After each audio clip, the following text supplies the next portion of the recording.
My name is Peter Jennings. I'm the Executive Director of ASPI, and welcome to our first event for 2013. Nice to see so many of you here and working hard to dispel the Canberra myth that we're all still on leave until Australia Day. Now, this is, I think, going to be a particularly interesting and high-quality event, driven slightly by the unexpectedly high-level interest of the media. If any of you have any questions that you would like Catherine to put to the generals, can you please scribble your thoughts down on a note and pass them to me before the start of events, and I'll make sure that Catherine gets to see those questions. Well, ladies and gentlemen, it is my privilege as the chairman of the Australian Strategic Policy Institute not only to underline Peter Jennings' welcome to lunch with the generals here today, but to introduce Simon Carr from Hewlett Packard, who have been our very generous sponsors for this our initial event for the policy calendar of 2013. Now, I've been fortunate that I worked with Simon in a different capacity, in a different circumstance, so a bit of warning for our British visitors. It may be difficult to follow Simon's broad Australian accent, but we've grown used to it. Ladies and gentlemen, it's my pleasure to ask Simon Carr, the Vice President for Government for Hewlett Packard Australia, to come forward to introduce our guests of honour. Simon?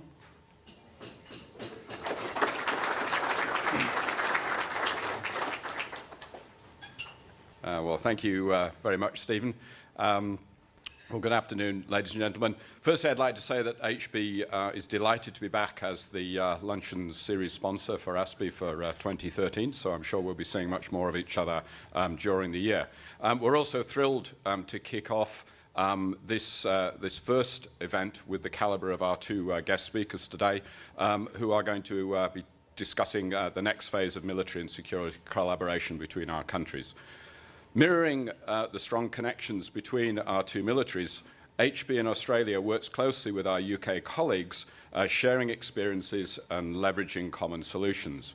In the UK, today we have around 4,000 staff supporting the UK Ministry of Defence, from back office to battlefront. We have fewer staff here in Australia, but rest assured I'm working on trying to improve that balance. HB's business in defence spans some 35 nations.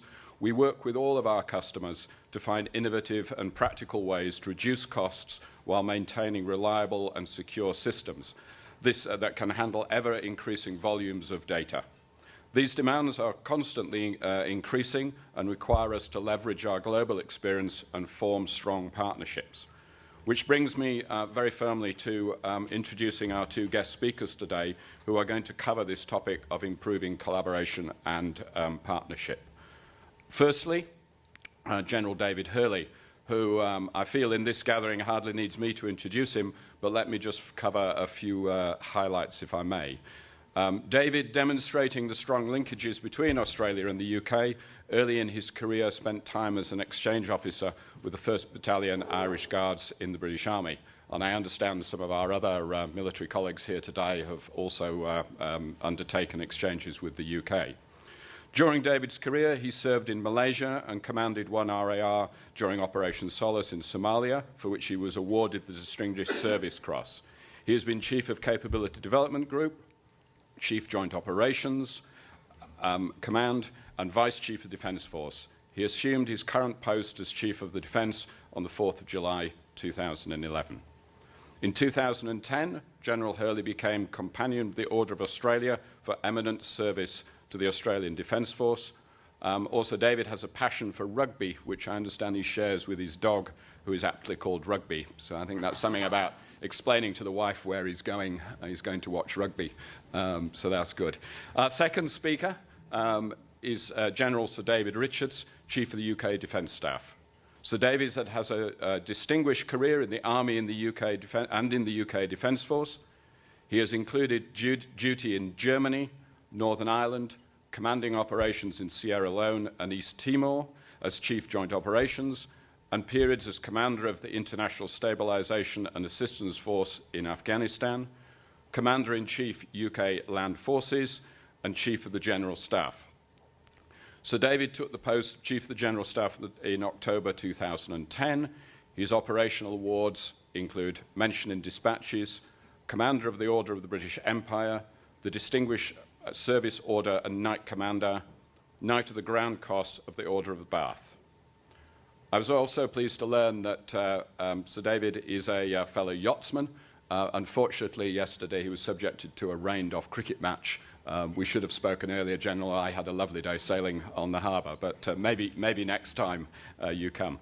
So, ladies and gentlemen, without further ado, please join me in welcoming two General Davids. Thank you. Good afternoon, I'm Catherine McGrath, your moderator for today's function, and welcome to ASPI's Lunch with the Generals, UK Chief of the Defence Staff, General David Richards, and Australian CDF General David Hurley. And we meet just after the historic signing of a treaty between the UK and Australia and the AUKMIN talks in Perth. But it's also a time when overnight there's been dramatic headlines with a military raid in Algeria, French operations in Mali, and talk from the UK about the challenges in the Middle East and Northern Africa carrying on and being the dominant feature perhaps of the next decade. So we'll start with that. We will also talk in detail today to this very high-level defence gathering about Australian-UK relations, the new treaty and what was discussed last week.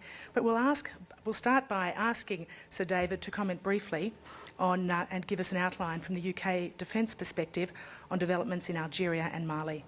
Thank you. Well, thank you all very much, and it's very good to be here amongst some old friends. I'm very proud of the fact that I was in East Timor with you on day one, and one or two of you I know were also there with me. But I would like to correct you, I didn't command it. A chap called Cosgrave commanded it. I was simply the commander of the UK contingent, and a great privilege it was, and what a successful operation, by the way, it has been, which puts a lie to those that think you can't do these things properly, as I often tell the more sceptical about what we are successfully doing, militarily at least, in Afghanistan. I did history of art at school. It's good to be back in an art gallery. I only did it because that was the only one in those days you could do with girls. So I must now take it more seriously that I'm in this wonderful building. But it's great to be here with you all. I will respond to what you've just asked me, but I just want to say a couple of things first. I'm here because of AUKMIN. The relationship between the United Kingdom and Australia is important in many, many respects, but for historical and practical contemporary military reasons, it's very important today. And AUKMIN was very successful. There's a huge identity of interest between our political masters, both our Foreign Secretary and Defence Secretary there with their counterparts. I think our trick, David's and mine and others involved in defence, is to put meaningful operational flesh on very clear political intent. And that's what we've been talking about today. And I'm sure there are many ways that we can do that. And we look forward in the British defence arena to exploring them with you in the months ahead for the next AUKMIN, where no doubt we will be asked to account for whether we've understood the intent and sorted it out. But it will be difficult. The world is tough. As I look out from my much more gloomy windows overlooking the Thames than David Hurley's office overlooking this marvellous city. I'm very jealous. I obviously did it wrong. I think to myself, where next? How do you prioritise all the pressures on us so that we can answer the call which will come again? All those who thought history was over, do you remember the end of the Cold War were proved wrong? The character character of war constantly changes. Cyber and things like that will become much more important. But the nature of war, our requirement as military commanders to outwit an enemy using the resources and weapons and so on available to us won't change at all.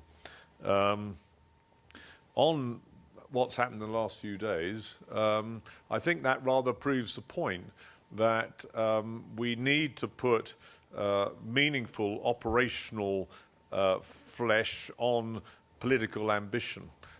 You have to train hard, and you have to be confident in each other's commanders, so that when we're called upon, as the French have been, to respond to a very difficult situation in Mali, you can do it quickly and efficiently. I'm very confident that in our cases we can do that, but we shouldn't take it for granted. You have to work at that in order to be able to do it, because in this day and age, as all of us in uniform know, it's going to happen at short notice, and you're going to be required to get it right. And so we need to develop post-Afghanistan the things that we perhaps take for granted, rather because of Afghanistan, where we've worked very closely with various people.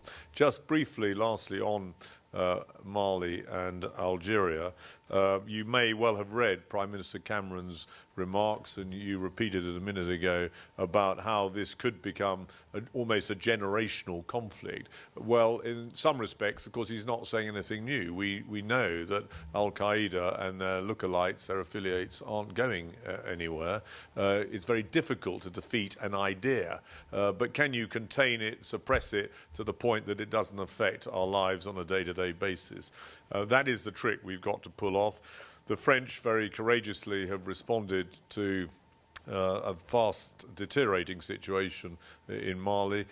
We're very clear that we will continue to give logistic support to them. The French, you'll know, we have a very close alliance with. It's formalised in a treaty now called the Anglo-French Treaty. It was signed just after I became Chief of Defence Staff towards the end of 2010. So we feel a particular obligation to help them. We will do that through logistic support, through Intel and ISTAR, and I think, but we've got to work out exactly how we do this most efficiently, through assisting West African nations who have a lot at stake in this to deploy to Mali, so they can carry more of the burden themselves over the months and, who knows, years ahead.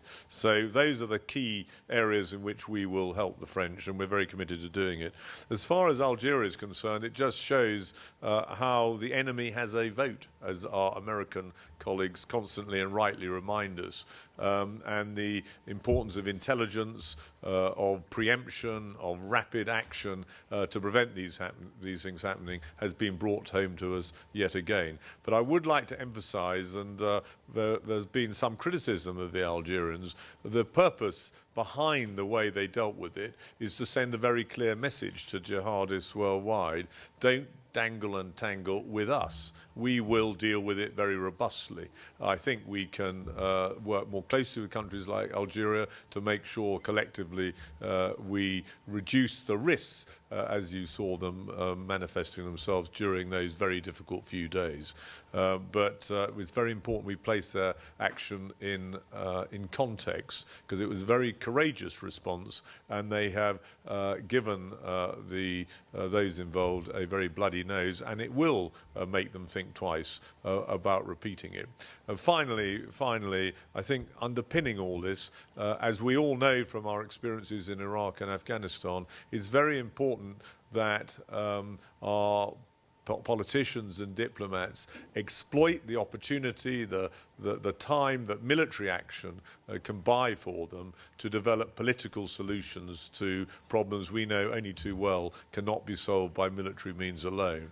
And I miracle of modern comms, I'm in contact regularly. On top of jet lag, it's causing me to be even less articulate than normal with my political masters back in London, to make sure that we synthesize military and political action to ensure that we actually can together, inshallah, produce enduring political solution in these countries that need our help if they're to avoid becoming the Afghanistans of tomorrow. So I think that is enough by way of introduction. I look forward very much to joining you and answering on the comfortable chairs and answering your questions on anything you might have. Thank you very much indeed. Do take a seat. And if I can call on now General David Hurley. And General, if we can get your perspective too from an Australian Defence Force on these dramatic events. Sure. Thank you. Well, Catherine, thanks very much, and Stephen, thank you very much to ASPI for inviting both Sir David and not Sir David along to this function today, and the opportunity to start the year, I think, at the right level and hopefully tangle with some particularly pertinent issues we might face over the coming year. Could I just make a comment in relation to AUKMIN? As David has said, I thought it was particularly successful. It was only my second one in this appointment. It was very much a business as usual, in much the same vein as AUSMIN was with the US last year, where many of the themes are laid out, and it's the development of those, development of ideas, and relating what we've been thinking in the past to changes and challenges that face us now. David, we had a Chiefs of Staff committee meeting just prior to arriving here this morning. David made the comment that when he arrived in Timor in 1999, he was quite surprised to see that we may not necessarily have been the image of the British force that he had once known in the 70s, and that we'd actually changed a bit. I think anyone who knows from this perspective, this side of the globe, looking at our history, Vietnam, post-Vietnam, very close evolving relationship with the US at many, many levels, particularly in the defence organisation, would have seen us move away a reasonable distance from the US, from the UK. We obviously had the historical links, as we said at the table here. Dave Morrison, Ash Powell, myself, all did exchange postings as young officers with the British Army, and hold that experience quite dearly, both personally and professionally. But we evolved in a different direction in many respects. So I think over the last decade, and one of the issues we discussed today was, what do we take from the last decade of operating together in Iraq? We served underneath a UK command. We had officers embedded in a UK divisional headquarters in southern Iraq. And then in Afghanistan, in very concrete ways, we've had our gunners embedded into UK artillery regiments. And there are very many links across the intelligence functions, the ISR functions, special forces and so forth. So there's much to take out of that. And similarly in the Navy, in the Gulf, with the combined maritime force that operates there, we've interchanged command functions over a decade or more working there. So there's much to take forward, and part of the conversations we had this morning, we're just reviewing the platforms we have, the vehicles to do that into the future, and how we balance it up with other pressures that are on organisations, particularly as we move out of the Middle East, out of Afghanistan over the next couple of years, and rebuild our emphasis into our northern region and the Pacific and the near Indian Ocean. So it's been quite rewarding having that discussion, and that was very much the flavour of what occurred last week at AUKMIN as well, so quite productive. Just on Mali, David's given you a view from the UK. I think our government's very clearly, Minister Carr has stated where Australia views the situation there at the moment. Australia has welcomed the deployment of French military forces to Mali in support of the transitional government there. The intervention was at the express request of the Malian transitional authorities, and within the general framework of recent resolutions from the UN Security Council. I think people should be aware that Australia has been a significant provider of humanitarian support to Mali. Last year, we were the 7th largest donor into the Sahel and Mali regions, providing about $44 million in assistance, which is not a small amount of support. The Australian government, however, has no plans to commit Australian forces to Mali, and the UN mandated forces Mali is intended to be wholly or substantially an African force. And so that's where we stand at the present time in relation to that. The government has urged through the UN Security Council an accelerated timeline for the deployment of a primarily African force, AFISMA, the African-led International Support Mission, and will look to see what means it has at hand to support that deployment.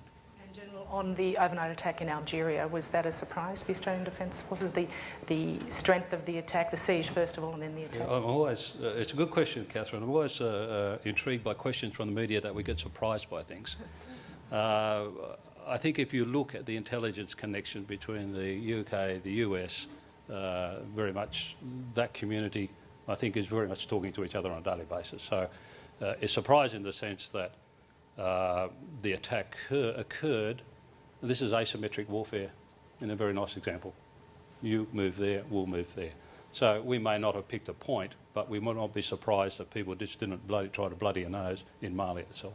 Australians weren't involved this time in terms of workers, but obviously it's the kind of thing that can and will happen in future. What sort of implications are you looking at? I think if you look at Australia's mining investments, for example, all the extraction industries in Africa at the present time, I think there is roughly 4,000 to 5,000 Australians registered in Africa in that industry. If you go to Perth, every 2 years, I think it is, there's the big mining conference there, 1,800 to 2,000 people attend. So we have significant commercial and industry extraction interests there. Having said that, you'll know I've started to study it, if not today, but previously. And we are just looking at what Australians' interests are in the region, and we'll have the conversation with government about how that is to be managed. General, thank you. I'll ask you to take a seat. Thank you. We'll move now to our lounge chair discussion, covering a broad range of issues. We'll start with Sir David.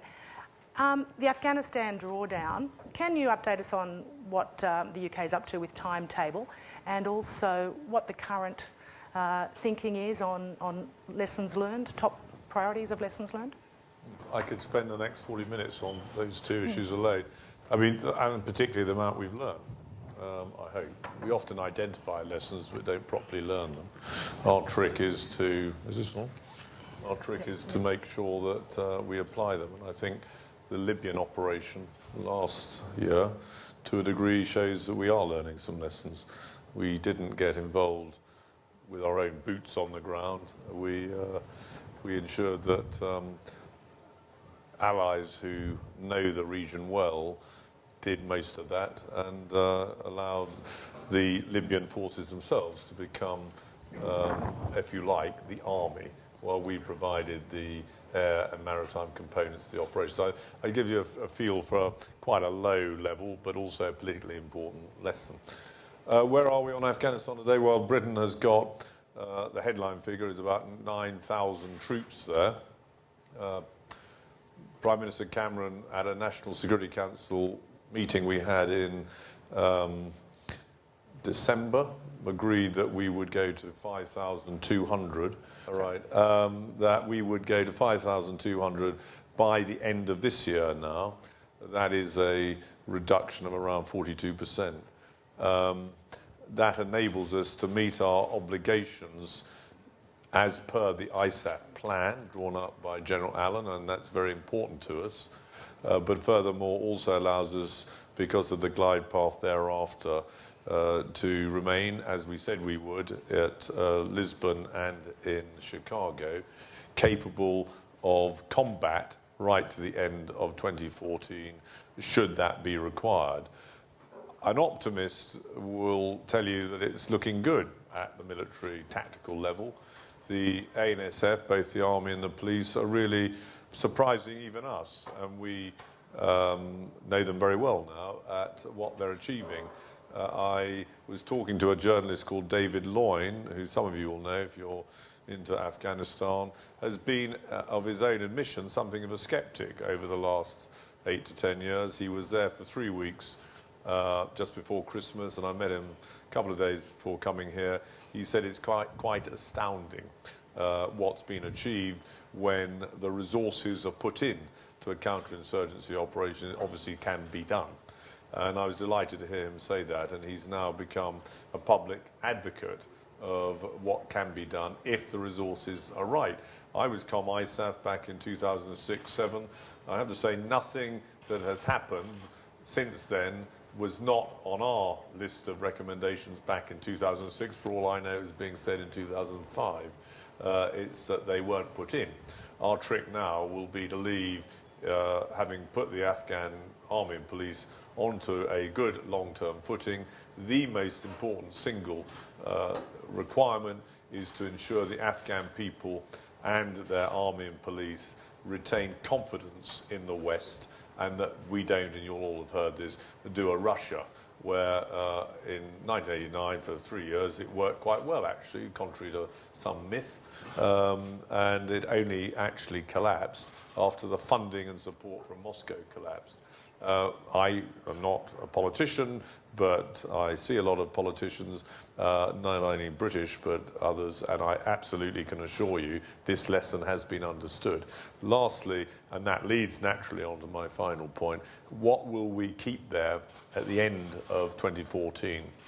As we have ensured the fighting season is colloquially known through this year, and the elections next year are properly safeguarded. That doesn't mean we're going to guard polling booths, but it means we're creating an environment in which all important elections happen, because if they don't go well, what has this been about? And so everyone understands that. But what will the force structure look like post-2014? Well, the answer is, I hope, largely institutional support and training assistance.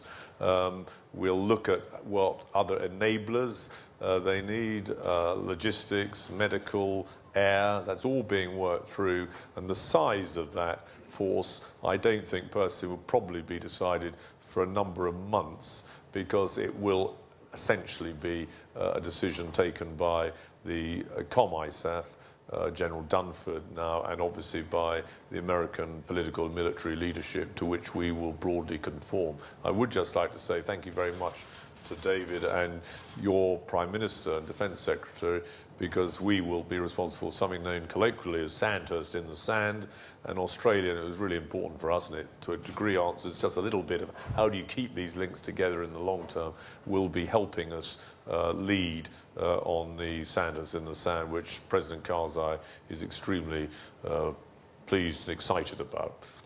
Thank you. General Hurley, for Australia, as we wind down, what are your views of the lessons learned? Has the community concern about insider killings provided the biggest challenge to the military? And what about comments coming out within the military, senior military leaders, General Cantwell and others, about the loss of life, frankly, not being worth it?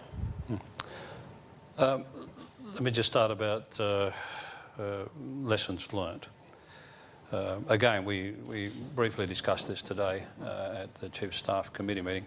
Now, we're looking at the military level and how many of the functional capability interactions we've developed over the last 10 years need to be sustained. Now, whether that's in a bilateral link between Australia and the UK, which is one element, or a Five Eyes link with like-minded countries, and explaining probably maybe a couple of other partners in NATO, starting to work through how we develop the vehicle, as I said before, to allow that to occur. So if you look across those tactical applications, it's the introduction of cyber into the operational space. It's our intelligence fusion capabilities, ISR and so forth. It's what we've done together in Special Forces, lifting from Tier 1 to Tier 2. How do you maintain that across the board for us? So in those sorts of nuts and bolts military areas, there are issues we need to look at. If you lift your head above that, I think many of the lessons learnt in Afghanistan are lessons repeated at the political and diplomatic level. And when you go into these things, my image of this is and you would have seen comments early on about the military saying they could solve this problem themselves. Any person in uniform who says that about any of these issues, march them out the door. What we can do is go in and create space. And my image of this is the military can go in and open the space and hold it out and push and hold and hold. Eventually it gets pushed back in if you don't come in behind with the diplomatic. The other elements of national power must come into play. And the danger in Afghanistan is that the governance and development arrangements are not put in place adequately as the military contracts. Now, our effort contracts, the ANSF will take over and take up that strain. But you must come in behind it. It cannot be sustained purely on military grounds. And at the moment, you don't think there's enough coming in? Well, there's a lot happening in all those spaces, but it takes longer to generate the effect you want in each of those areas. And we would have seen that today. Our new Yanama detainee management report came out. So there are elements there that must be tackled if over time we're all going to have confidence that the Afghan government can build and sustain that nation. The issue about insider attacks, that played obviously very heavily on us over the last year. But frankly, we could see this coming over 2 or 3 years. If you go back, it started happening about 2010 or so, but in my conversations with the Pakistan military, for example, over the last couple of years, they were quite clear, this will be a Taliban tactic. This will come. They've done it before, this is in their playbook, this is how they'll approach this issue. Very difficult for us, though, in many respects, to counter that with a growing army, with the ANSF as a whole growing up to 350,000 very quickly to get the number of troops in the field and then to skill them at the right level. So getting the right vetting processes in place and so forth, very hard, takes time. And then the intelligence around this is not as precise as it is if you're in the operating space against a known enemy, because it's very difficult to know what any person in this room thinks they're going to do when they wake up in the morning. And that's what you're asking us to do. That someone will come in today and decide, I've had enough. Or I've had an argument with you, I'm going to pull the trigger and resolve that argument. And it may not be because I'm Taliban, it's because today I got out of bed grumpily and I don't like you Westerners. And it can be as simple as that. So it's been a quite difficult thing for us, I think, to develop counter against. We've worked very hard as an organisation and as militaries to do so. But the most important thing, this cannot have a strategic effect. We allow it to have a strategic effect. Taliban push on. And I think we've held the line to date, and we've got to continue to do that. And the death toll and... Well, the death toll, any soldier from any means of being killed is a great loss to us. So insider attack hurts because it's people we're working alongside. Very difficult to explain to parents and the Australian citizens about this. But it is part of the casualty of war. And what about those thoughts that, within some military circles, that it hasn't been worth it, the death toll has just been too high? I think that's a view from a certain person made in a certain part of a journey in life. My job is to put into place the government's policy. If you want to hold the Taliban at bay and the like, and IQ behind it, and we can see it breaking out elsewhere in the world, then we've got to stand up and hold to our values. So, David, yes. Well, first of all, on green on blue, or insider attack, obviously I'd emphasise what David just said about the tragedy of war in its entirety. It's not just our own soldiers. But tactically, it's absolutely insignificant. It has had no effect whatsoever. It only becomes significant because it's politically significant for the reasons we've just suggested. Can I just make the point about whether this is a war that justifies risk to life and limb? I think we've got jolly short memories. I had people, friends of mine, who were in New York on 9/11. In that instant, 3,000 odd people were killed. What naive person thinks that if we fail in Afghanistan, it won't revert? And we've just seen it happening in Mali, much easier. Algeria, other countries, Yemen. It will revert to that sort of place if we fail. Who can tell me it won't? With any sincerity and legitimacy. Pakistan is a very dodgy area, despite a huge amount of effort put in on our behalf by the Pakistani military. That's the world we live in. It goes back to your excellent first question. And the Prime Minister, my Prime Minister's point, this is a generational conflict. And so I'm absolutely clear, and all my commanders at every level are equally clear, this is, if you like, a just war. And it's a necessary war, even if you don't entirely by that. And when I go and look at, and I know, look, I'm a soldier, do I worry about this? But I actually do. 7 million young children are being educated, 3.5 million women who had no education.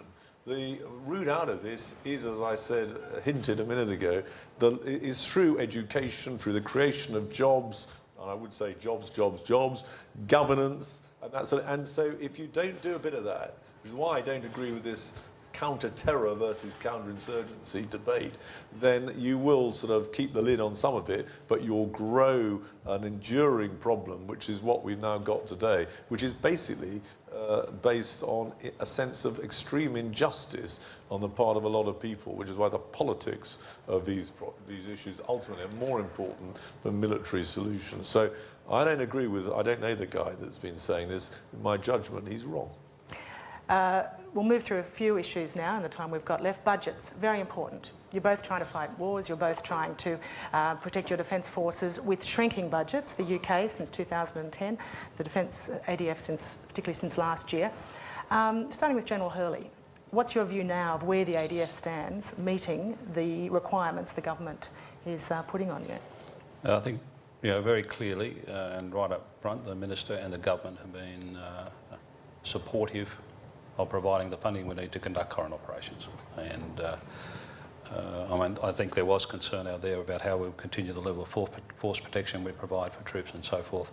All that moves on the same funding basis as it did prior to the decisions of the last budget. So I'm quite confident, I think, as are the service chiefs, that the forces we need to prepare and deploy and sustain on operations over the next few years will be adequately resourced. That's not the issue. We will come into tension, as we always do when you move budget money, as we have in the last budget, between retaining capabilities that age and degrade and replacing those, and then sitting underneath that, keeping the ADF at the appropriate preparedness level because you're investing adequately in sustainment.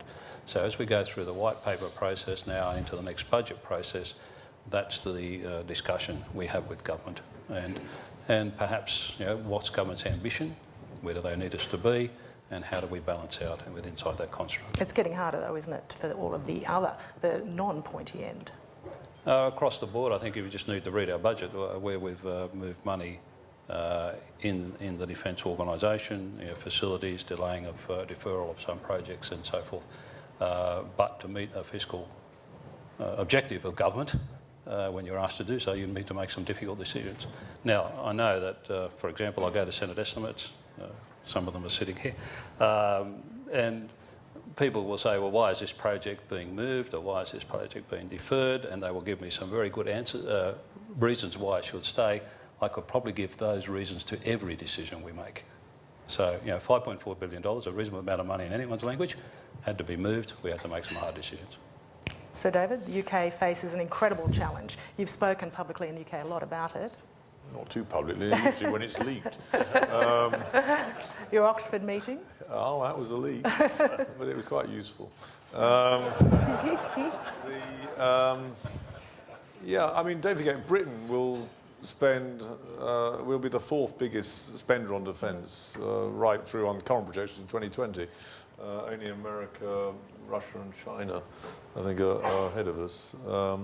So we're still talking, for example, of £160 billion on equipment over the next 10 years. And we'll continue on current projections to spend 2% of our GDP. We do have a different situation to Australia in that we have a number of NATO obligations. And looking as we did in the SDSR, and then I was charged with implementing it, it's quite clear that we can't do everything that in an ideal world we might want to be able to do. But let's just remind ourselves, we never could. We weren't going to war by ourselves, aka World War II. We haven't been by design for years and years. Depends, we can do sort of things I had the fun doing in Sierra Leone, that's fine.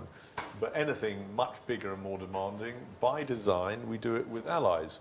So I said to the Prime Minister I would come up with something called the How We Will Fight work, because I think we, the professionals, were looking at it through a prism that was actually never entirely valid and was certainly becoming outdated.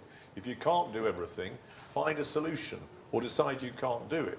So, for example, fast jet attacks on day one of World War III on downtown, wherever. I won't say where because someone will say what you... And we haven't been able to do. We don't necessarily need to do it. certainly not for now. So you have an ally, USA, that does that for and with you. But we can do some really useful things elsewhere. We don't have maritime patrol aircraft at the moment. That was taken out in the STSR. Well, where's an ally that has got them? And we start to create the structures and the mechanisms to be able to do it quickly and efficiently. And out of the How We Will Fight work, which has got a lot of enthusiasm now, we will create something called the UK Joint Expeditionary Force, which will be able to tackle confidently tasks laid on it by design within an assigned area of operations. But by design, it will bring in close allies with whom we trust, respect, and who've got capabilities we want. And they range everything from little Estonia, who we've grown to respect hugely because they fight with us in Helmand, Denmark, Canada, who knows, Australia, and we create a synergy and we train together and make sure that when we turn up, my mantra is our allies are mightily relieved and our enemies say hell. And if we can do that, then we'll get this right. So it is an issue, but I've got a list here I could read through, and it still looks pretty impressive. Everything from 2 carriers with JSF, this 2020 on board, Type 45 destroyers, a Type 26, there's a lot of discussion coming in, a fleet of Astute-class submarines, a whole load of new Chinooks, Typhoon Tranche 3, as well as the Lightning or the JSF, Atlas and Voyager air transport aircraft, etc., etc. A lot of ISTAR. More money on ISTAR, more money on cyber. The trick to finish is, will the economic environment allow that program to be delivered in the way we would like? And I just echo David's point.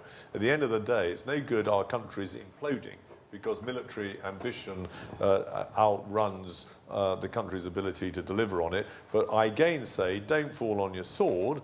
Wars will happen, enemies will emerge. How do you do what you've got to do? And there are other ways than just thinking you've got to do it all yourself. So the Secretary-General of NATO's Smart Defence Initiative, which we're fully signed up to, is a very good idea, albeit delivering will be difficult. Well, this highly specialised audience, Generals, are very interested in strategic policy specifically. General Hurley, the white paper draft, we believe, is with the Minister. It is appearing in the newspaper already, day by day, little bits. So can you share with us some elements of what the overall approach might be? No. I think you caught it all in one, Catherine. It's with the Minister and it's a leak. Look, let me just say, though, I think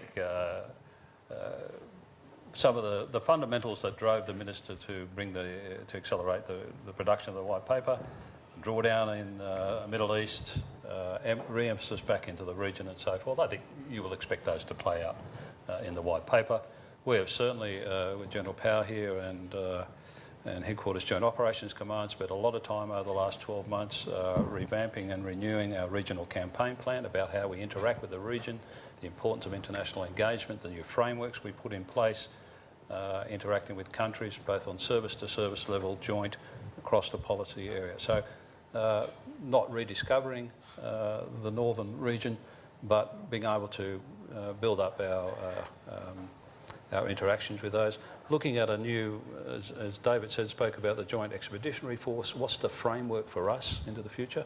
Not necessarily writ large in a white paper, but certainly thinking through what the impact of that will be, implications will be for us, is what's our vehicle for engagement into the region in the future? How do we build that? We'll have a significant amphibious capability, we'll have a significant strategic lift capability, both air and maritime. How do we employ that to enhance our engagement with the regional neighbours and build capability and confidence with them? Can that happen, though, with budgetary constraints? I mean, is there any realistic expectation that the submarines will be delivered, that 100 joint strike fighters? I mean, clearly the budget indicates that won't happen.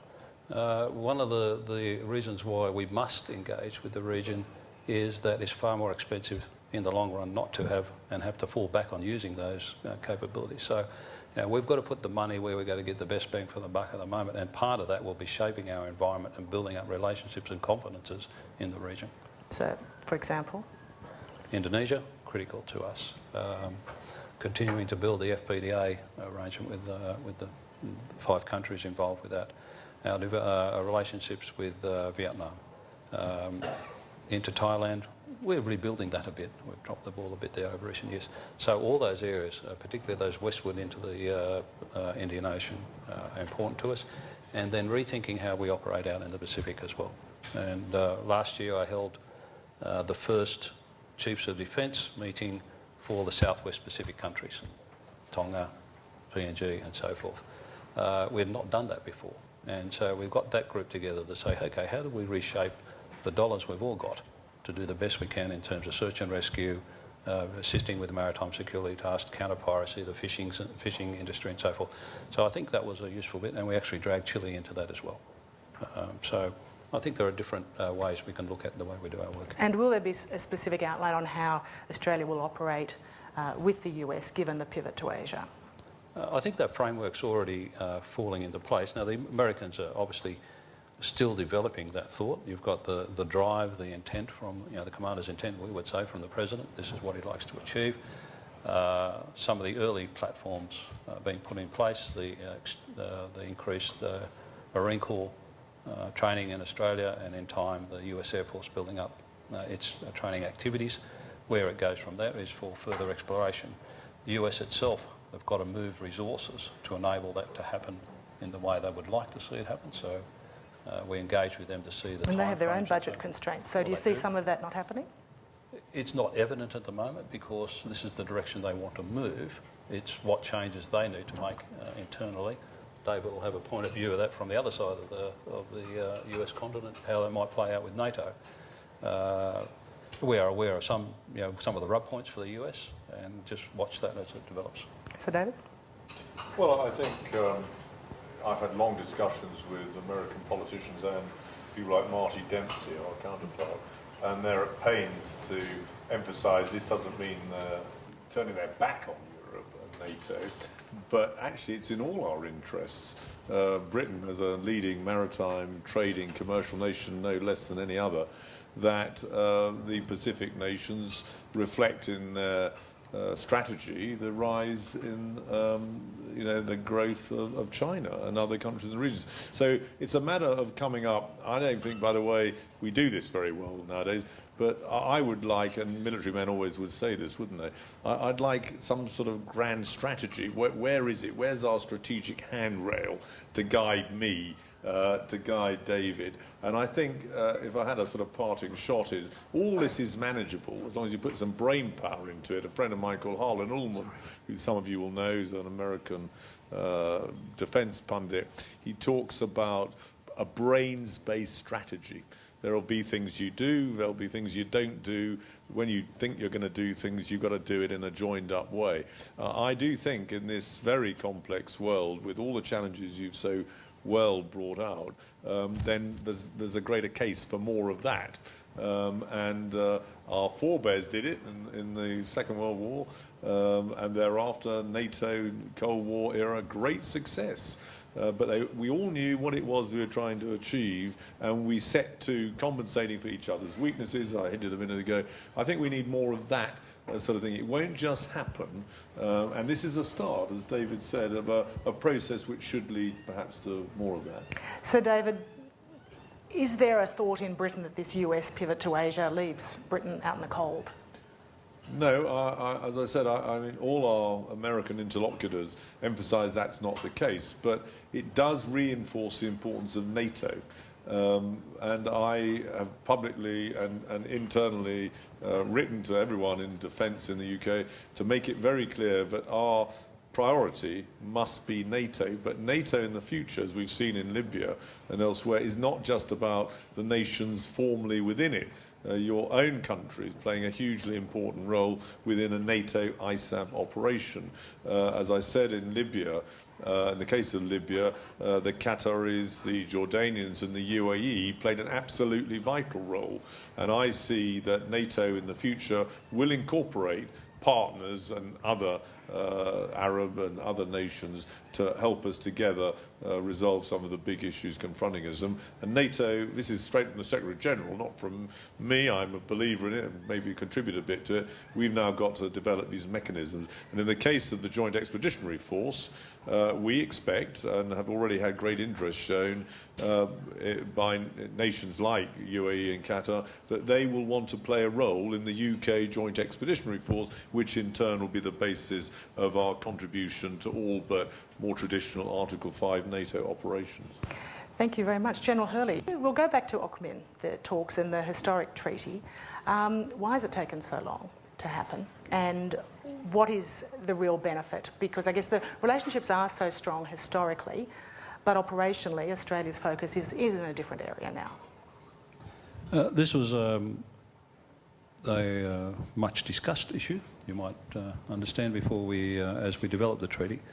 But I think it came from a mutual desire from both to formalise what had been a cooperative arrangement that had been in place for many, many years. But if you just go back to those comments I made about David's discovery about the ADF, for example, where over 2 decades or so, I think we had, if not pulled apart, we drifted apart. And we were firmly fixed towards the US from the ADF's perspective, developing its capability, its equipment, many of our training. I'm a graduate of a US Army College, though I must admit some of my predecessors are UK trained, and you can tell that in some of the past history of the ADF. But all that was, I think, existed. Over the last 10 years, we've been pulled back together. As for both countries, I think, but Australia particularly, we've gone around in all our international relations and started putting in appropriate frameworks for each of those, either the defence cooperation agreements, defence cooperation arrangements, treaties and so forth, given a formal framework from which we can then move forward. And I think there was a desire to achieve that with the UK as well. And it just firms up many of those lines of interaction we have, which at times can be disjointed. They may not necessarily reflect exactly where the senior leadership wants to go. I think this gives us a better framework from policymakers down to implementers to allow us to drive it forward. Thank you. Now we've got about 5-7 minutes left. So a few issues I'll throw out there, Generals, for comments. We'll start back to Sir David. Can you give some brief comments on Syria, also on the South China Sea? I mean, 2 completely different areas, but it's worth talking about. People want to hear about it here. Well, Syria briefly is quite difficult. But clearly, God, all you guys are very intelligent, and you'll read the media too. I mean, the real problem with Syria is, can we get the anti-Bashar Assad forces to cohere and become effective in what is becoming a very protracted and bloody campaign. And of course we, like every other nation, are constrained by legal, apart from any other things that we can not do. So I think none of us have any truck for Bashar Assad, but it's going to be more difficult to get him to go than perhaps we thought. But I can absolutely tell you that there is 150% commitment to that, and I think a consensus that he will go.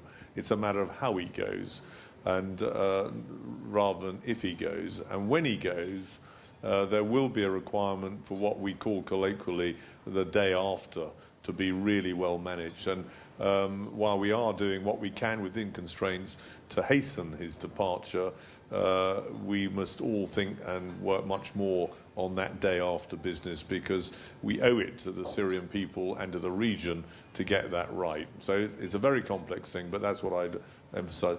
The South China Sea is more your sort of terrain, but I did spend a very happy year or 2 in Singapore when I was first commissioned.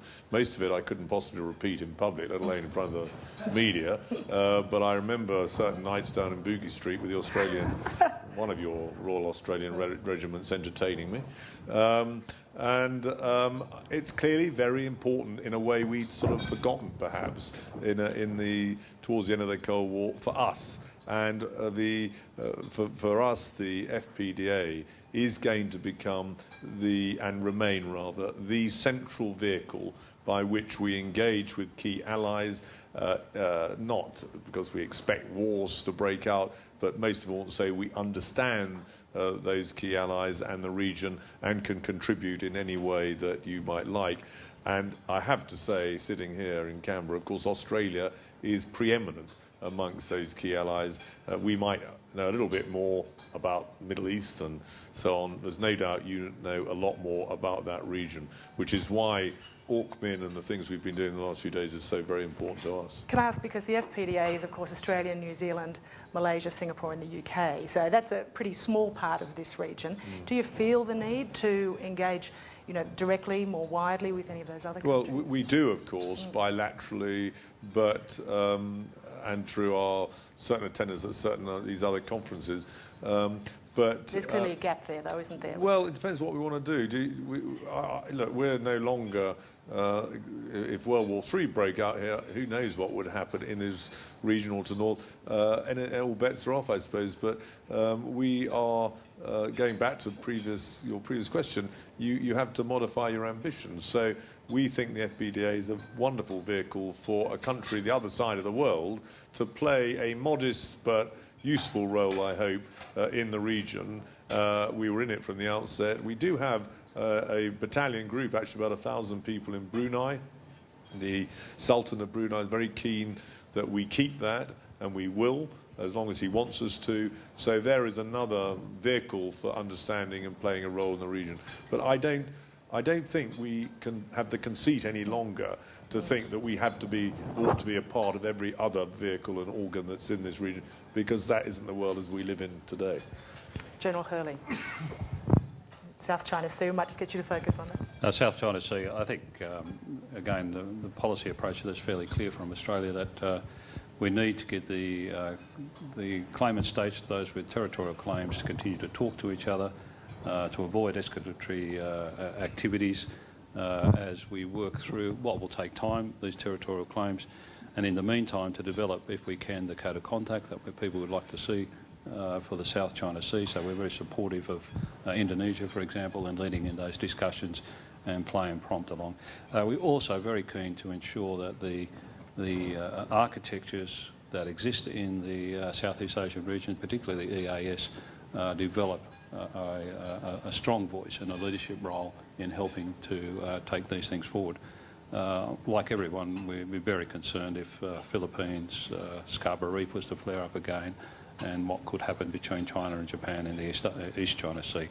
So just very important we keep talking to them, urging and bringing them to the table and laying out, helping to lay out what's the appropriate approach to determine these claims in accordance with international law. Now, when Philippines President Aquino was here late last year, he asked the Australians directly for, military support? The Filipinos have said quite publicly that they wanted more support from Australia, and that Australia has said, nothing more right now. Can you tell us what he asked for and what was said? No, I can't, but I can say that the modest arrangements we have with the Philippines Armed Forces at the moment will continue. And how do you feel about their capacity to cope with this? Well, if you look at their naval maritime capacity, mainly it's a patrol boat, coastal-based maritime force, so they are limited if they want to move away from their coastal waters. Thank you very much. Well, we're nearly out of time. I think just closing brief comments, if we could, from both, starting with Sir David, just very briefly. The 12 months ahead, what will be your focus when you get back to London?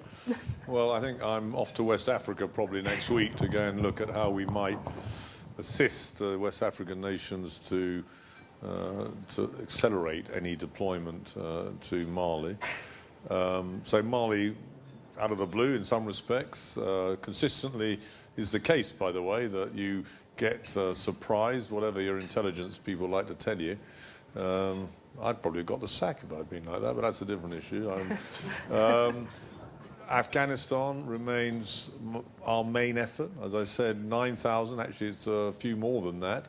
I owe a duty of an obligation to those sailors, soldiers, airmen and marines to get that right. I have a very supportive government in that respect, and so I'm confident that we're on the right track. We look forward to hearing any day, I think, what the American drawdown will be, but we've discussed that and it's looking okay from my perspective, and then plan for 2014.